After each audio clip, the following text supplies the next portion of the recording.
Hech qachon bitta qarzni yopish uchun boshqa odamdan qarz olib ustma-ust qarz yopmang. Hozirda sizlarga любой summadagi qarzlarni yopishda oson usulini ko'rsatib beraman. Mana shu eng katta xato bo'ladi, chunki odam asabiylashganda o'zini kontrol qila olmaydi. Mana shu videoda aytilgan har bitta qadamda 100% bajaradigan bo'lsangiz, nech pul bo'lishidan qat'iy nazar qarzingizdan qutulasiz.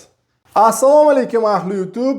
Sizlar bilan Oybek Qosimov. Bu videomda любой summadagi qarzlardan oson qutulishni sizlarga ko'rsatib beraman. Do'stlar, videom juda ham uzoq bo'ladi. Xotirjam o'tirib olinglar. Men tavsiya beraman, bu videoni ko'rayotgan paytingizda hech kim sizni diqqat qilmasin, hech kim sizni bezovta qilmasin. Обязательно yoningizda bitta daftar bilan ruchka bo'lishi shart, chunki bo'lmasa qarzdan qutula olmaysizlar. Bugun ko'p gapiraman, do'stlarga ko'p narsani ko'rsatib beraman. Inshaalloh Alloh nasib aylasa hamma qarzdan qutulasiz. Undan tashqari do'stlar, men taxminan 5 yil, 6 yildan beri ko'p biznes kurslarida, biznes treynerda o'qiganman. Ustozimiz Saidmurod Davlat, mana shu inson $3 million qarz bo'lgan. Shu qo'ycha kitob ham o'qigan do'stlar. Mana shu kitobdagi sirlarni o'rgataman sizlarga do'stlar. Bir sim pulsiz qanday qilib biznes qilishni ham kerak bo'lsa ko'rsatib beraman. Vavilonning eng boy odamini, kerak bo'lsa o'sha odam Vavilonning eng boy odami degan kitobning ichidagi hamma qarz uzr sirlarini bitta-bitta ko'rsatib tushuntirib beraman. Do'stlar, sizlardan bitta iltimos, videomiz foydali bo'lgan bo'lsa, like qo'yib, mana shu qarzi bor do'stingizga mana shu поделиться tugmasini bosib jo'natib berish. Esingizdan chiqmasin. Videoni o'zingiz yakka ko'rish tavsiya etiladi, hech kim ko'rmasin. Va bitta narsa, men bu videoda sizlarga kerak bo'lsa tushunmaydigan narsalarni gapirib yuborishim mumkin. Bu video tushunish uchun qarzi boridan kamida 1 oyda 1 marta qarzni uzmaguncha qayta ko'rish kerak. Ana shunda inshaalloh Alloh nasib aylasa hamma qarzdan qutulasiz. Bilasizlar, internetda juda ham ko'p duolar bor, har xil qarzdan quzish duolari, nimalari bor, har xil tilda bor. Men bugun sizlarga aynan qanday qilib qaysi duo bilan uzishni tushuntirib beraman. Men juda ko'p odam avvalgi qarz haqida gapirganimda, "Mana duoni o'qisang qarzingdan qutulasan, buni gapi bir tiyin" deshganda, ularda gapi to'g'ri. Men rad etmayman. Internetda duolar ko'p. Duolarni qaysidir ma'lum miqdorda qaytarganingizga 100% qarzdan qutulasiz. Men sizlarga bugun dunyoviy amalini, qaysi amallar qarzga olib keladi, qaysi amallar sizni pulingizga baraka keladi, qaysi amallar orqali siz to'g'ri qadamlarni qilsangiz, siz qarzdan qutulish tugul hech qachon umringizda qarz bo'lmaysiz. Bundan tashqari men sizlarga ya'ni pulni boshqarishda ham qisqa yo'lini ko'rsatib beraman do'stlar va ko'zga ko'rinmaydigan, miya qabul qilmaydigan sabablarni ko'rsataman do'stlar. Mana shu yerda do'stlar, men aynan sizlarga oddiy so'zni, miya qabul qilmaydigan bitta so'zni videosini qo'yib beraman. Men 10 kun davomida oddiy so'zni quvvatini sinab eksperiment qilganman shu videoni. Bu kanalimizda bu to'liq video bor. Bitta ko'rib chiqinglar mana shu joyini. Ta'sirini qaranglar, yomon bilan yaxshini qana farq qilyapti. Oddiy so'z kuchi-ya. E'tibor qilgan bo'lsalaring, videoda ikkita banki oddiy so'z bilan quvvat ko'rsatib beryapti. Bugun xudo xolisa so'z orqali, pulni to'g'ri boshqarish orqali, barakani keltirish orqali va biznes qilib orqali любой summadagi qarz ustidan bo'ladi. Mana siz aytgandek Oybek Qosimov 50 tadan menimcha 50 tadan oshiq insonga men aynan qarzni uzilish bo'yicha konsultatsiyalar berganman. Konsultatsiyalarda to'g'risini natijasi alhamdulillah $500 ming gacha qarzlarni odamlar uzib yuborgan.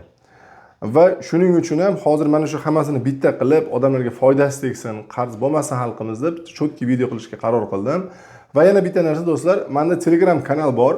Telegram kanaliga qo'shib olishingizni tavsiya etaman. U Telegram kanalda sizlarga eng zo'r blogerlik sirlari, shaxsiy o'sish sirlari, qarzdan qutulish, pulni boshqarish, umuman o'zingizni rivojlantirish bo'yicha bepulga shunday informatsiya tashkil etaman.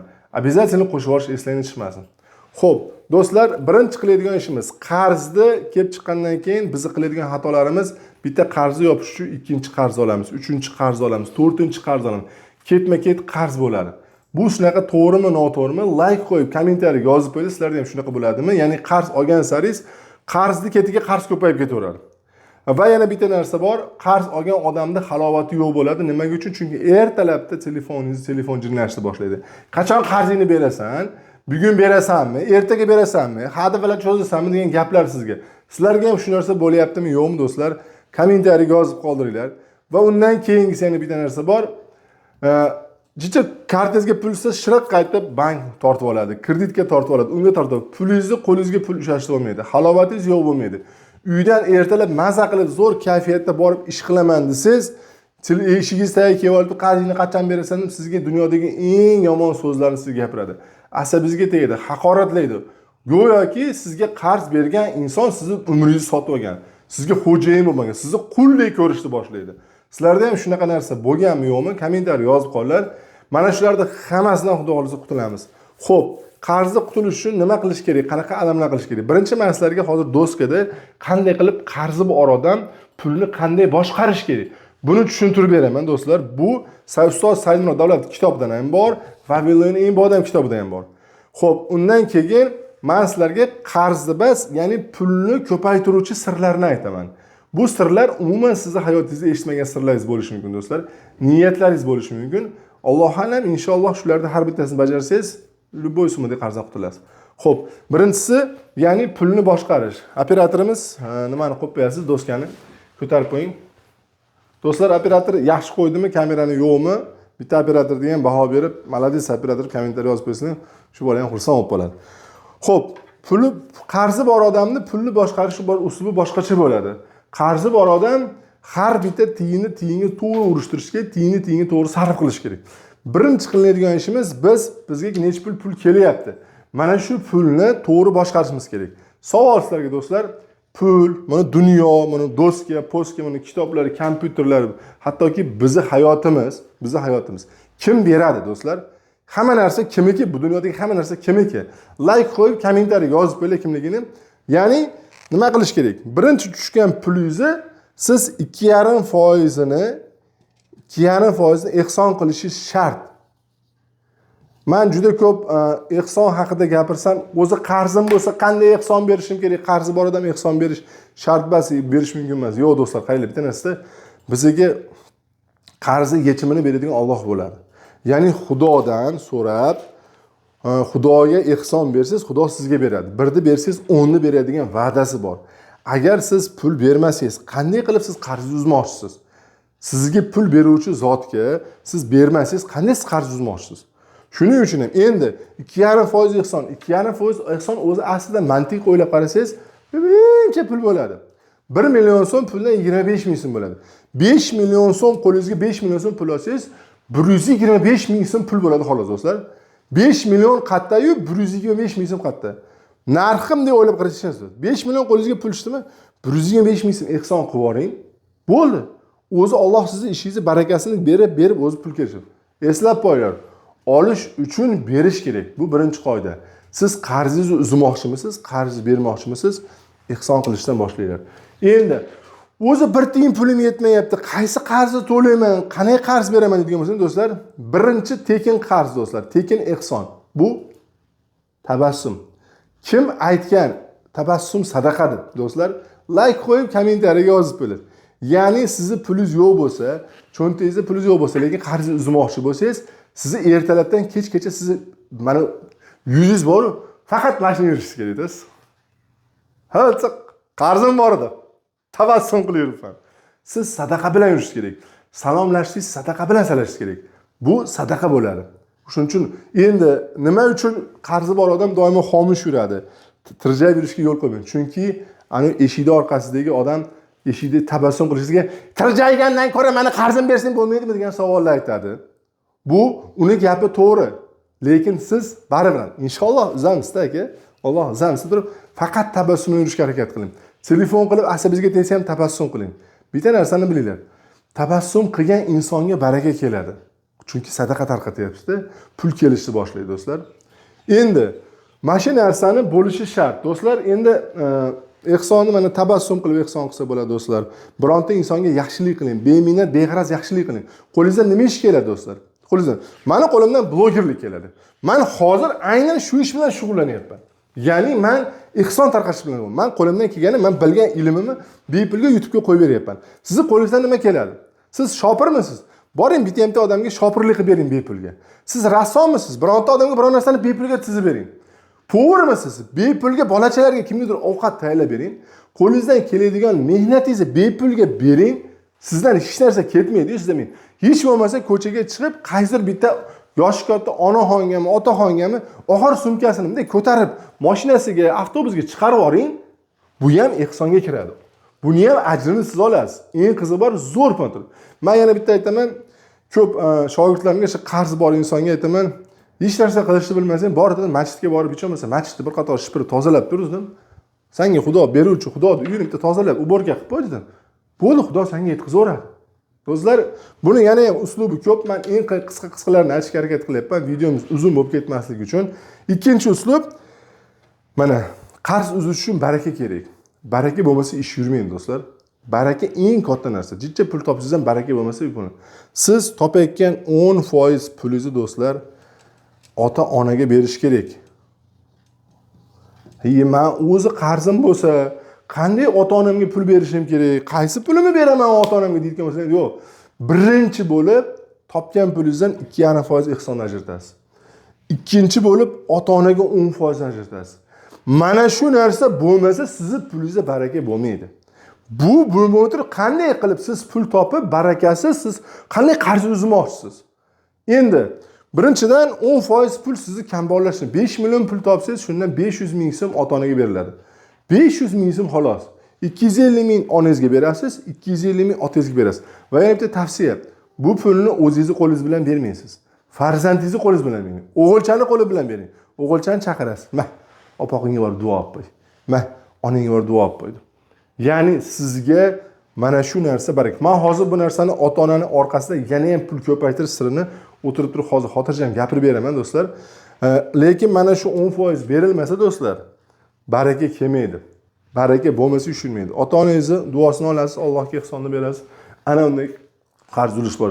Undan keyin sizni mana qaysidir miqdorda pulingiz qoladi. Qolgan pulingizni o'zingizni ro'zg'oringizga yarasha pulni ajratib oling. Nechta pul ro'zg'ori kerak? Operator o'tiraman men. Ya'ni nechta pul ro'zg'oringizga kerak? Birinchi bo'lib o'tiring. Ayolingiz bilan o'tirib hisob-kitob qilinglar. Bir oyda necha kilo guruch yeysizlar? Necha kilo grechka, necha kilo yog' ketadi? Necha kilo kartoshka, necha kilo piyoz? Ignasidan ipigacha o'tirib daftarda yozib chiqinglar. Bu narsani qilish kerak. Nima uchun? Siz bir oylik majburiy xarajatingiz, majburiy xarajat degani siz o'liymisiz, tirikmisiz, yaxshimisiz, yomonmisiz? Mana farzandlaringizga bo'ldi, bolalarim bugun pulni ozroq topdim, qonlarni tikib o'ylab bugun boy ovqat yemaysizlar deb aytolmaysiz. Buni oshqozonni bilan qilasiz. Agar qoningiz och bo'lsa, to'g'risini aytsam, farzandingizni qoni och bo'lsa, sizga ish ham ko'rinmaydi. Borib yana qarz ustiga qarz olishni boshlaysiz. Mana shunaqa narsa bo'lmasligi uchun siz aniq reja tuzib oling. Bir oyda necha pul xarajat qilyapsiz? Xarajatini bilganlar like qo'yib, kommentariyaga moncha xarajat qilib yozib qo'yinglar. To'g'risini, обязательно. Buni yozganingizdan keyin mana sizda raqam chiqdi. Birinchi necha pulni saqlab qolish kerakligining raqami chiqdi sizda. Mana shu birinchi ro'zg'oringiz pulini birinchi bo'lib majburiy. Endi qarzi bor odam go'sht yeyish mumkin emas deyishgan. Bu gap rostmi, rost emasmi? Rost. Qarzi bor odam go'sht yeyishi joiz emas. Qarzi bor odam o'yin kulgu, kayfi sofa o'yin qilishi yaxshi emas do'stlar. Qarzi bor odam bolalarni birinchiga o'ynatganib chiqish ham yaxshi emas hisoblanadi. Chunki siz o'yin kulgu qilayotgan paytingizda haqdor odam sizni ko'rib qolsa, dedi, meni qarzi bor, meni qarzim bermasdan maza qilib bolalar bilan o'ynab yurib deysham, o'shuning uchun sizni ishingizning yana ham barakasini qochiradi. Nima qilish kerak? Minimallashtirish kerak xarajatni, ya'ni minimum xarajatlarga tushiramiz. Imkon boricha keraksiz haligi podpiskalar, buni ijtimoiy tarmoqlarda, misol uchun telefonda ham qarzi bor odam, menimcha to'g'risini aytsam, internetda ham eng minimal darajada o'tirish kerak. Megabaytni eng oson ishlatish kerak, to'g'risi. Qarzingizni sizga xalaqit beradigan ortiqcha xarajatlarning hammasini yo'qotasizlar. Faqat majburiy ro'zg'orga yarasha xarajatni qoldirasizlar. Undan qolganini olib tashlaysizlar. Bu aytgandek 3-qoida bo'ladi. Endi undan keyin qolgan summani qarzda bekitish kerak. Qarzni berayotgan paytda qanday berish kerak? Ustoz Saidmurod Davlatov mana shu kitobda Dolgi ta'kidlamasida o'zbek tilida ham bor do'stlar. Tavsiya qilaman.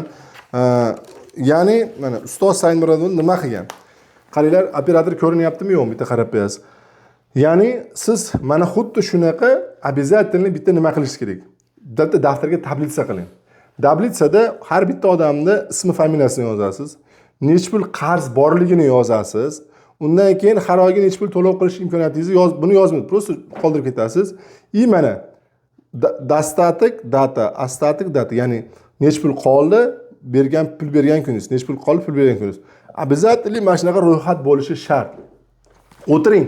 Har bitta qarzingiz bor insonda, bankdan necha pul qarzingiz bor, o'rtog'ingizdan, eshmatdan, toshmatdan, tanishlaringizdan necha pul qarz bor, hammasini yozib chiqib, xuddi shu yerdagining tabellasida qilasiz. Va yoniga necha pul qarzlandi va kimdan qaysi kunga uzishga, qachonga uzishga va'da bergansiz. Yoniga o'sha va'da bergan kuningizni yozib qo'yasiz. Imkon boricha endi qaysi biridan qarzlarni qutulish kerak, qarzni ko'proq tezroq yuborish kerak bo'lsa, biz ustoz Saidmurodov imkon boricha tavsiya etadi, avval mayda qarzlardan qutulishdi. Bilib qo'ying, qarzda shunaqa bir xususiyati bor. Qarz katta summada olinadi, lekin uzaman deyotganingizda operator ish qilib telefonimiz tekis turibdimi, qiyshayib ketgan yo'qmi? Telefon qiyshaganga o'xshaydi. Siz telefonni to'xtatib tursangiz, operator sevgan qizga keyin yozaverasiz so'rashinglarda. Shu operatorni duo qilib uylab olaylik, to'g'risi. Mana shu endi bilasizlar, bo'yda qanaqa bo'ladi, har doim telefonda o'ldim kuydimda. Xo'p, ya'ni nima deyapman? Mayda summalarda birinchi uzamiz, keyin kattalarni. Siz qarzni katta summada olasiz, lekin uzaman deyotgan paytingizda 5 butun qilib uzamansiz, pul to'plamay qoladi. Bilib qo'yinglar, qarzni qoidasi. Katta summada oldingizmi, lekin maydalab uziladi. Iloji yo'q. Maydalab uzmasangiz hech qachon pul to'planmaysiz. Pul joyima qayerdir kirib ketadi. Jicha endi pul to'playman deb, jicha yarmini to'layman desam, pul yo'q ketadi. Imkoniyat darajangizda $1000 qarz oldingiz. $50 uzish imkoniyatingiz bormi? Boring, $50 bo'lsa ham uzing. Bo'lmasa uzolmaysiz. Bitta narsa bor, haqdorni oldiga borsangiz, haqdor sizni so'kadi. Hozir haqdorlar bilan qanday qilib gaplashish bo'yicha men tushuntirib beraman. Ya'ni mayda oldin kichkina qarzlarni uzishni boshlaymiz, keyin sekin katta qarzlarga o'tamiz. Nima uchun? Maydalardan qutulsangiz, ular sizni bezovta qilmaydi, o'zlari telefon qilmaydi, boshingizni og'ritmaydi. Kattalar bilan ishlashni boshlagan paytingizda kattalarga ko'proq summa berishni boshlaysiz. Shuna bo'lib qolishi mumkin, siz olib borgan paytingizda mana shu daftarda olib borasiz. Necha pul qarzim bor edi? $1000. Mana senga $50. Metga qo'l qo'yib qo'ydingiz. Bergan qarzini qo'l qo'ydiring do'stlar. Shunaqa narsa bor, gohi haqdorlar sizni orada Alloh o'zi insof bersa, hammasiga gohlar shunaqalar borki, sizni battar yana haligi nima, sen menga 10.000 berishing kerak edi, sroga o'tib ketdi, endi 15.000 qilib bersin, sutxo'rlar ham bor.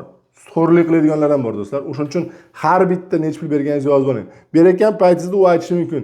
Nimaga menga $50 beryapsan, ananga $100 beryapsan? Siz aytishingiz kerak. Voy qara, men unga $100, uni $300 qarzim bor xolos undan. Unga $50 bersam 6 oy berar ekanman. $100dan 3 oyda undan qutulsam, keyin senga $150 berishni boshlayman deysiz. Ya'ni tushuntirasiz, maydani tezroq yopsam, senga ko'proq berish imkoniyatim bo'ladi. Va yana bitta narsa aytgandagi, haqdorlar bilan gaplashayotgan paytlarda haqdorlar sizlarni telefon qiladi, so'kadi, boshingizni og'ritadi. Voy, telefonga javob bergilaring kelmay qoladi. Sizlarda ham bo'lganmi yo'qmi shunaqa narsa? Aytinglar, juda ko'p odam keladi-da, aka, qarz qilib telefon qilishni o'rgandan to'g'risidan telefonga qaragim kelmay qolgan. Chunki telefon qilsam uyimga kelish, telefonga javob bermasangiz uyingizga kelishni boshlaydi. Xolamasangiz uyingizni taqlatib, uyingizni boshqa olishni boshlaydi. Nima qilish kerak shu paytda? Qanday qilish kerak? Doimo telefonga javob berishga o'rganing. Boring, gaplashing. Oldiga borib, assalomu alaykum aka, shunaqa. Men sizdan daftarni ko'rsating, daftarni bilsin, his qilsin, что sizni bitta odamda emas, kerak bo'lsa 2-3 odamdan qarzingiz bor. Va borib aytasizki, bu Vavilonning eng boy odam kitobida yozilgan, haqdor sizni so'kadi, uradi, balkim shapalaq ham urib yuborishi mumkin, lekin chidaysiz. Nimaga? Chunki niyat, haqiqatan ham qalbdan niyat, uzish niyati bo'lsa, boring. Qo'rqmang. Aytasiz, sendan maqsadim qarzimni uzish. Sen moncha qarzim bor, to'g'rimi? Ha. Sen menga yo'l jicha yordam bergan, shunchalik menga qarz, o'zi sizga qarz bergan odam sizga yordam bergan. Chunki sizga qanchadir miqdorda pulni berib turganda, siz uni paddeshga qilishingiz kerak. Siz unga rahmat aytishingiz kerak. Обязательно borib, rahmat, shunchaki bizga yordam berdingiz. Endi har bitta odamga har xil mushkullik tushar ekan, erkak kishida, ayol kishida har xil vaziyatlar bo'lar ekan. Sizdan iltimos, menga shu qarzdan, sizni qarzingizni qutulishini yordam berishingizni so'rab qolyapman. Sen nima qilishim kerak? Ishga joylayapmanmi? Nima desam, xo'p deb turasiz. Sizni qiladigan ishingiz men haqqimga inshaalloh mana shu qarzdan qutulib ketdi. Munosabatimiz zo'r bo'lib turib, haqqimga duo qilib tursangiz bo'ldi. Bu birinchisi. Ikkinchisi, siz menga har kuni ertalab yo kechasi bir kunda 3 mahal telefon qilsangiz, menda pul paydo bo'lib qolmaydi. Menda pul tug'ilib qolmaydi. Men sizga yuragimni sotib yo ko'zimni bittasini sotib sizga pulni qayta to'lamayman. Maqsadim sizdan qarzdan qutulish, sizni rozi qilish. Va buning uchun menga ishlashga meni kayfiyatim zo'r bo'lishi kerak. Sizdan bitta iltimos, Menga telefon qilmang. Men sizga har kuni, misol uchun o'zingiz kunini belgilaysiz. Har kuni shanba kuni yo payshanba kuni sizga necha pul qarzim borligini o'zim aytaman. Kerak bo'lsa oldingiz ko'rib, ko'zingiz ko'rib turaman. Qo'limga pulsiz, necha pulsiz ham, jichcha bo'lsa ham kelib oldingiz pul to'layman. Lekin men pul topishim uchun meni kayfiyatim yaxshi bo'lishi kerak. Meni kayfiyatim yaxshi bo'lmasa, siz ertalab telefon qilib meni so'kkaningizdan keyin meni kayfiyatim tushib ketadi. Men qaysi kayfiyat bilan pul topishim kerak? Meni miyam ishlamasa, asabiylashib tursa, men qaysi pul topaman? Qaysi biznesni qilaman? Qaysi ishimni yurgizaman turib, haqdor insonga to'g'ridan to'g'ri kelishga. Bilaman, u sizga bordi sirazi kelishmaydi, sizni boshida so'kib tashlaydi, u qiladi, kerak bo'lsa ota-onangizni ham haqoratlaydi darajada. Endi qutulmoqchimisiz? Chidashga majbursiz to'g'risi. Bir marta so'kadi, ikki marta so'kadi. Agar har safar ozgina pul olishni boshlasangiz, haqdor sekin-sekin yumshaydi. Kakras bugun 20-yilda seni pul berishini kutayotgandim. $50 pul zardi, $100 pul zardi olib kelib, sizni qarzingizni berayotganingizga xursand bo'lishni boshlaydi. Bu bor narsa do'stlar. Bu ishlagan sistema, bu narsani men sinab ko'rganman. Bitta odamda bas bir nechta odamlar sinaganman bu narsani. Shuning uchun qilinadigan ishingiz haqdor bilan jo'stki kelishib olinglar va ayting, bo'lib imkoniyat darajasini to'lashni boshlayman. Alloh sizni o'zi qo'llab-quvvatlashni boshlaydi. Jichcha to'lashni boshlaysiz, Alloh sizga sekin hammasini beradi va yengilgina любой summadagi qarzdan qutulib olasiz. Xo'p, bu birinchi o'sha aytganimdagi pulni boshqarish va qilinadigan ishlar. Undan keyin bizga qarzimizga, barakamizga ta'sir qiladigan narsalar bor. Bu narsani juda ko'p odam bilmaydi, aynan erkak kishilar bilmaydi, ko'p ayollar bilmaydi bu narsani. Umuman buni qarzga nima daxli bor deb so'kishlaring mumkin. Lekin men uchun iltimos sizlardan, agar haqiqatan ham qarzdan qutulmoqchi bo'lsalaring, o'zlaringni 40 kunga chillaga solinglar. 40 kun davomida men aytayotgan narsani birma-bir ketma-ket qilib ko'ringlar. Necha pul qarzingiz qutulgani shu videoga kirib qaytib kommentariyaga yozib qo'yinglar do'stlar. Va bitta narsa, kommentariyaga yozinglar, kimi necha pul qarzi bor. Va bitta narsani talab qilaman, kommentariya yozayotgan paytda men aytgandek kommentariya yozinglar. Meni moncha $5000, $3000 qarzim bor deb yozmang. Mumkin emas, moncha qarzim bor deb yozish. Daftariga ham, biron joyga, birovga aytish ham mumkin emas. Nima deyish kerak buni o'rniga? Eslangda bo'lsa, videoda boshida ko'rsatdim. So'z kuchining quvvati bor. Yozgan narsangizning quvvati bor. Kommentariyaga $5000 qarzimni oson qutulib oldim. Necha pul qarzingiz bo'lsa, shuni ketiga moncha qarzimni oson qutuldim deb yozing. Yozinglar. Qancha borligini yozinglar. Bu o'zingizga o'z motivatsiya. Oson qutuldim deb yozinglar. Oson desiz, oson bo'ladi. Xo'p, endi qilinadigan ishlar. Birinchi qilinadigan amallar tushuntiraman. Keyin ota-onani, ayolingizni, eringizni, do'stingizni, qarindoshingizni, hattoki sizni tog'ingizni sizni qarzingizga qanday ta'sir qilishini ham mana shu videoda tushuntirib beraman. Birinchi qilinadigan ishimiz, qarzi bor odam har kuni ertalab imkon boricha baraka ertalab bo'ladi. Agar qarzi bor odam 11-12 gacha uxlayotgan bo'lsa, demak siz battar qarz bo'lasiz. Agar siz qarzdan qutulmoqchi bo'lsangiz, har kuni odat qiling, soat 6:00 eng kamida. İnternetda gohi videolarda 5:00 tavsiya qiladi. Yo'q, 5:00 turib uyqusirab qolmang. 6:00 turishga harakat qiling. Kunduzi soat 10 bo'lganda uxlayotgan bo'lishi shart. Va men 11 gacha internetni ko'rlayman. Mana bu narsani yig'ishtiringlar do'stlar. Men o'zimga o'zim nima qo'yganman? İmkoniyat darajasida uyimni territoriyasida, oilamni territoriyasiga kirganda telefonga qaramaslikka harakat qilaman. Mayli, dam olish uchun qaysidir bitta motivatsion kino ko'rish mumkin. Lekin ijtimoiy tarmoqda yig'ishtiraman. Telegramdan kimdir menga сообщение yozsa ham dunyo osilibdi. Juda muhim, juda zarur сообщение bo'lsa, telefon qilib aytadi: "Ey, senga сообщение yozdim, Telegramga kirib qarab qo'y" deydi. Agar muhim bo'lmasa, telefon qilmasa, bugun emas, ertasi kuni ham ko'rib qo'yaman, to'g'risi. Shuning uchun kechqurun ijtimoiy tarmoqlarni yig'ishtiringlar, kirishdi. Nima qilish kerak? Har kuni soat 9:10 da uxlaymiz. Ertalab 6:00 biz o'sha tikka turgan bo'lishimiz kerak. 6:00 yuzimizni yuvib, bodri turishimiz kerak. Bitta daftar bilan ruchka oling. Har kuni 6 ta narsaga shukr qilishni boshlash kerak. Tushuninglar. Siz shukr qilsangiz, Alloh sizga ziyodasi bilan beradi. Siz emondan qarzim bor, ana imlozim bor, mana haromida, ana bunaqa turib og'zingizdan chiqayotgan har bitta so'z kuchga ega. Siz birovni yomonlagan saringiz, siz o'zingiz yomonlashib ketaverasiz. Har kuni mana daftar mana do'stlar, menda ham shukr daftarim. Mana niyat daftarim bor. Hozir bu haqida gapiraman do'stlar. Mana shu niyat daftarim. Faqat 11 sizlarga ko'rinadimi yo'qmi? Har kuni kelaman, birinchi ofisga olib turib, men niyatlarimni yozaman. Niyatlarimni yozaman, keyin ish boshlayman. Bu niyat daftarim uyimda ham bor, ofisimda ham bor. Ishni boshlashdan oldin niyat bilan boshlayman. 6 ta, kamida 6 tadan 10 tagacha shukr yozasiz. Joningiz sog'ligiga, otangiz borligiga, farzandingizga, Alloh sizni shu qaysidir nima bilan yaxshi yengil sinovlar bilan sinayotganda 6 ta niyat yozishni boshlaysiz. Va nima dahli bor niyati deyotganlar, bu videoda shu yerda pauza qo'yib, qolga ko'rmang. Chunki qarzingizdan qutulishga siz yana hali erta ekan sizga. Haqiqiy qutulmoqchi bo'layotgan insonlar like qo'yib, men daftar bugun olaman yoki oldim deb yozib berishlaringdan chiqmasin. 6 ta shukr yozasiz. Undan keyin ikkinchi daftariga do'stlar har kuni 1 yil davomida siz nima niyatga erishmoqchisiz? Qaysi maqsadingizni yopmoqchisiz? Yozing. Meni ham misol uchun qarzim yo'q. Meni ham orada qarzim bor do'stlar.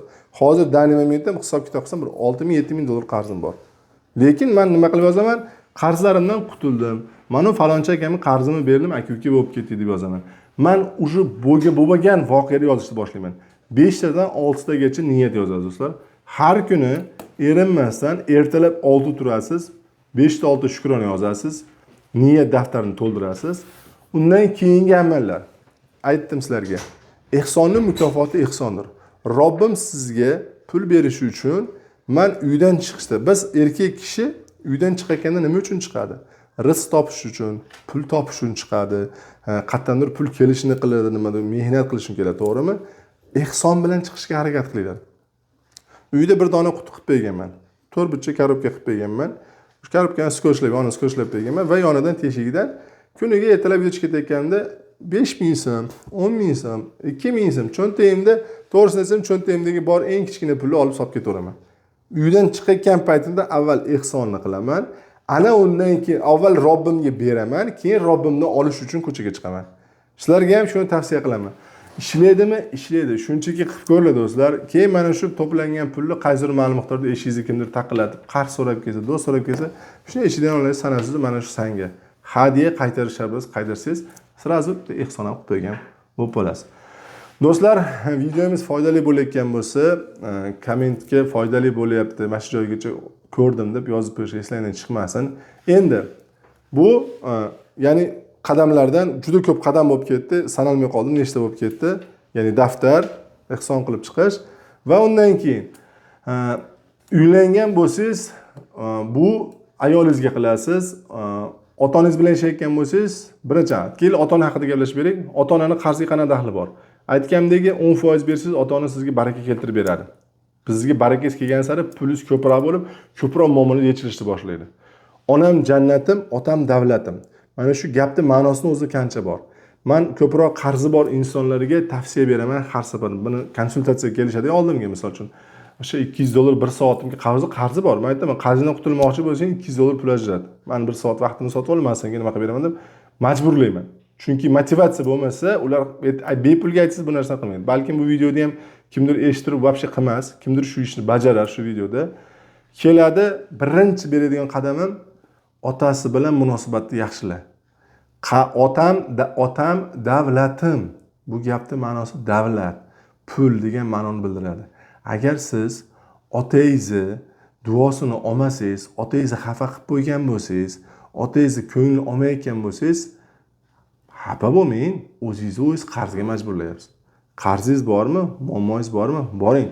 Haftada men misol uchun to'g'risini aytsam, go'yo paytda 3 ming, 5 ming dollar pul kerak bo'ladi. Shuni hamisha yig'ishtirib dadam olib boraman. Dada bir kun birga ovqat yeylik, bir o'jin qilaylik, shashlikxonaga kiramiz. Shashlikxonaga biranta imkon bo'lsa, hammom saunaga olib kirib, masajlarni qilib, duolarini olaman. Oyoqlarini masaj qilaman, uqalayman oyoqlarini. Dada deyman, 5 ming dollar qarzim bor. Bitta duo qiling, shu Alloh Robbim shuni yo'lini bersin dedi. Dadam duo qiladi. Alhamdulillah 3 kunga, 5 kunga qolmay haligi muammo shuni yengil chiqqat yechiladi.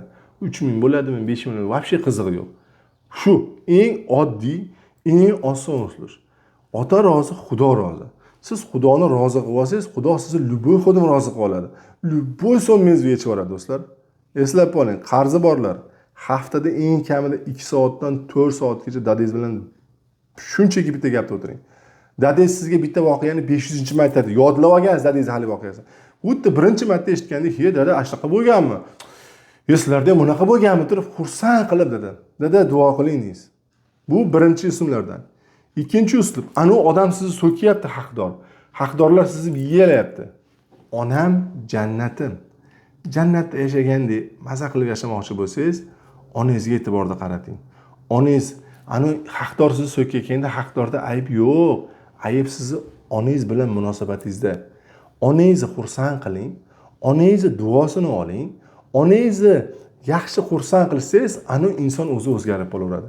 Xotiningiz bilan urushyapsizmi? Xotiningiz aybdor emas, onangiz bilan munosabatingizni yaxshilang. Haqdor sizni so'kyaptimi? U aybdor emas, onangiz bilan munosabatingizni yaxshilang. To'g'risi. O'rtoqlar sizni tushunmayaptimi? Yo'q, unda emas, onangiz bilan munosabatingizni yaxshilang. Inshaalloh.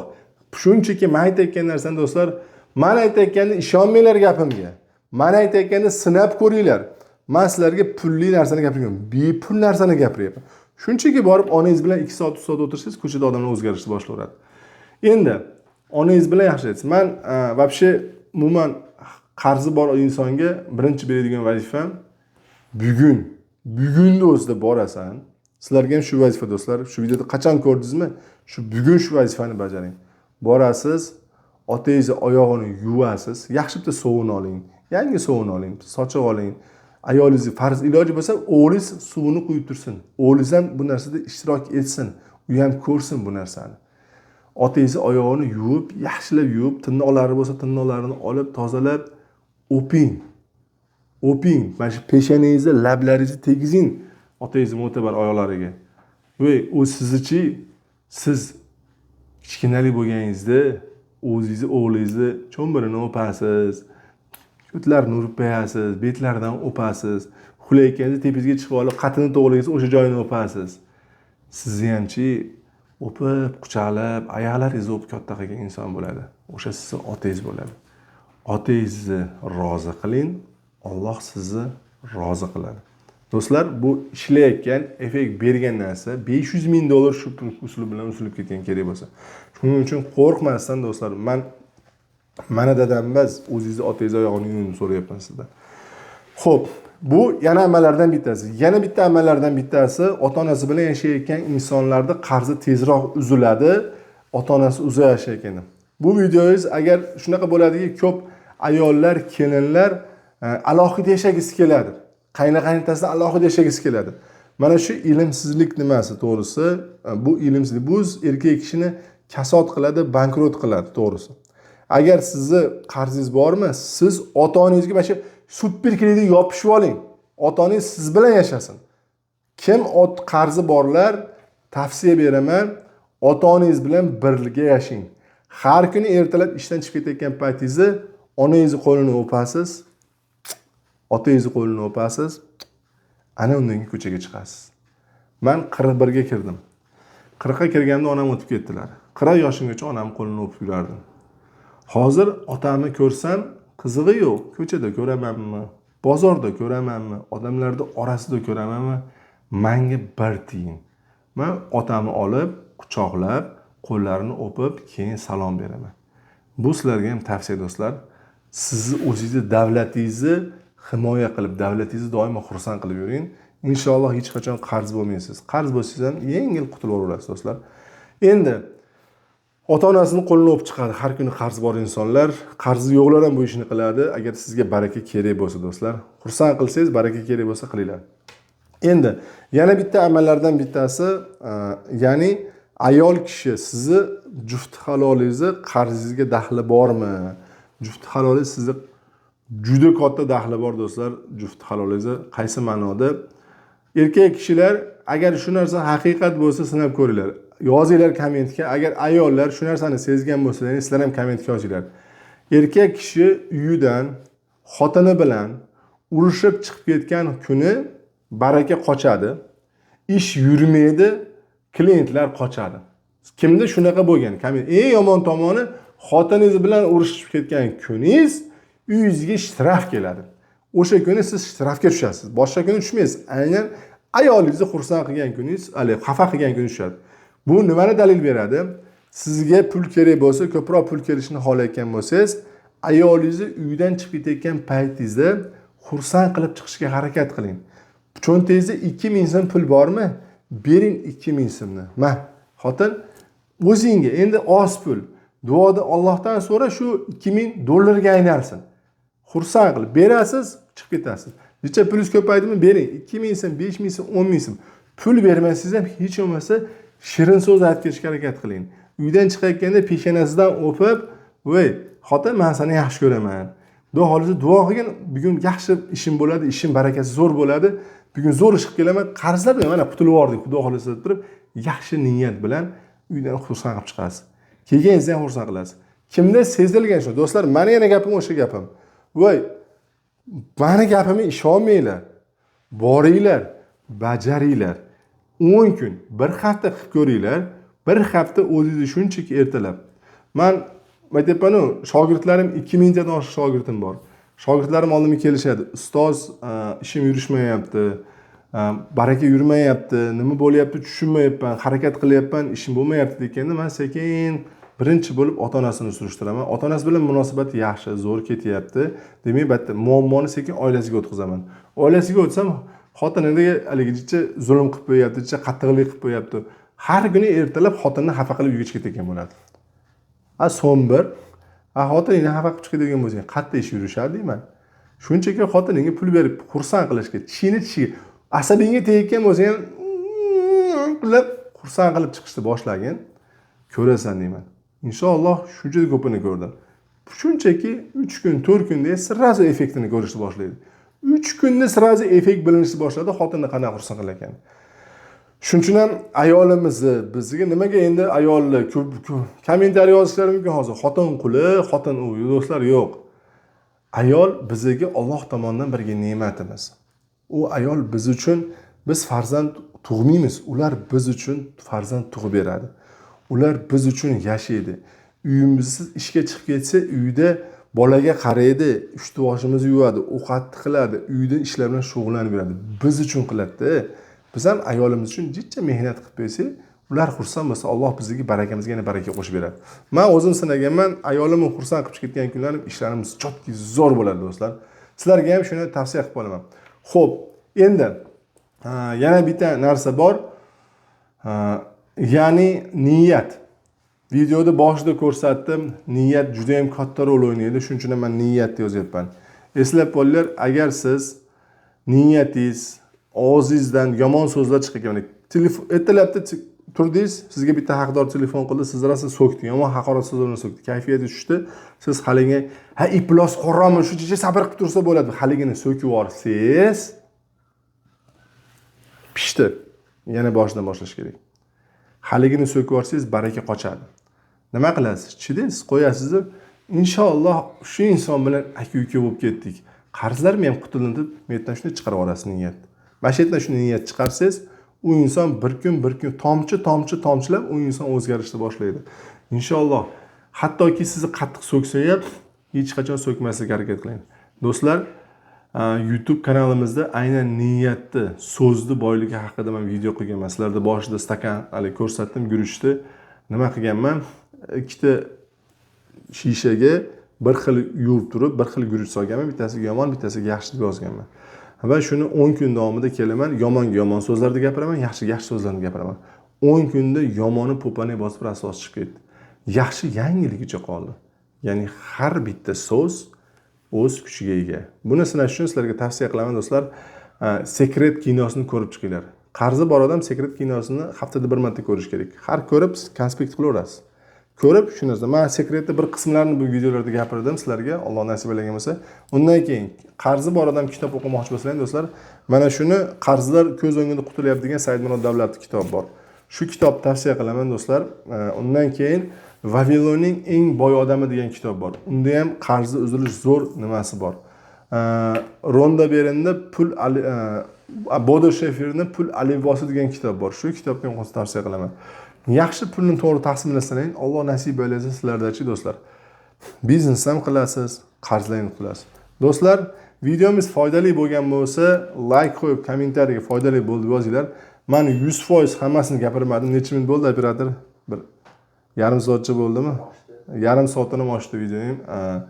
Buni maksimal darajada qisqartirishga harakat qildim. O'zi aslida buni yana ham detalniy qiladigan bo'lsak, yana ham chuqur deb buni men nima deydi, odamlarga 2 soat, 1 soatda gapiradigan gaplarni shu qisqa kiritishga harakat qildim. Sog' bo'linglar, inshaalloh. Sizlarda hech qaysi birlaringning qarzlaring yo'q. Chunki kommentga qarzimdan qutuldim yozgansiz. Sog' bo'linglar.